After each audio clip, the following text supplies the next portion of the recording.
Ibisanda kulotsholwa ingoduso okuthiwa igwaze yabulala umyeni wayo ngemva kwengxabano esingaziwa isisusa sayo kwamakhutha eThekwini ngesonto.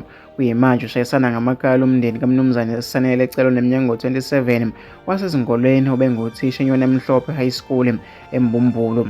Kuthiwa ingoduso yakhe uNkosazane Swazi Mshengo oneminyaka ngo-24 ibanjwe isizama ukubaleka ngesonto ezintathakusa ngemva kokugila lomhlola.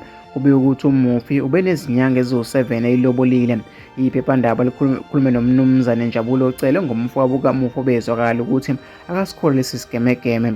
Kasazi ukuthi-ke kwenzekeni phakathi kwalabo bobabili. Ingoduso yakhe umfowethu kade-ke simlobolela yona ngoMashi. Yize-ke noma bebe nakho ukungaboni ngasolweni njengesithandane, kodwa-ke kasikhumbuli kukhona obika ngokubekwa isandla emndenini phakathi kwabo. Kasazi ukuthi yini le ebese yonakele kangaka ukuthi sengaze-ke ambulala umfowethu. Kusho-ke uCele uthi ingoduso nomfowabo banengane neminyaka emibili, unina wayo angahlukani nayo, kodwa ngelanga lesigameko wafike engayiphethe nokubenza basola ukuthi wayevele ekuhlosile ukumbulala.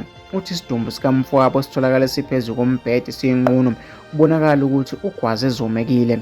Yize noma ingoduso yakhe kuvela ukuthi-ke beyizama ukuzivikela njengoba kumfowethu bezama ukuyigwaza, kuqhubeke uCele.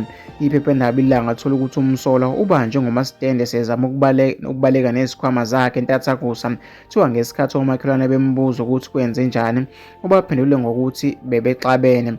Umndeni kaCele uthe-ke unethemba lokuthi umthetho uzokwenza okufanele nezimpendulo uzozithola emibuzweni eminingi onayo engaphenduleki okwamanje uma-ke sekuqulwa icala. uNkosazane Mshengo uvelile enkantolo yemantshi eMbumbulu lapho ebhekene khona necala lokubulala. Kulindeka ukuthi aphinde avele kuyona inkantolo ngesonto elizayo eyofaka isicelo sebheyili.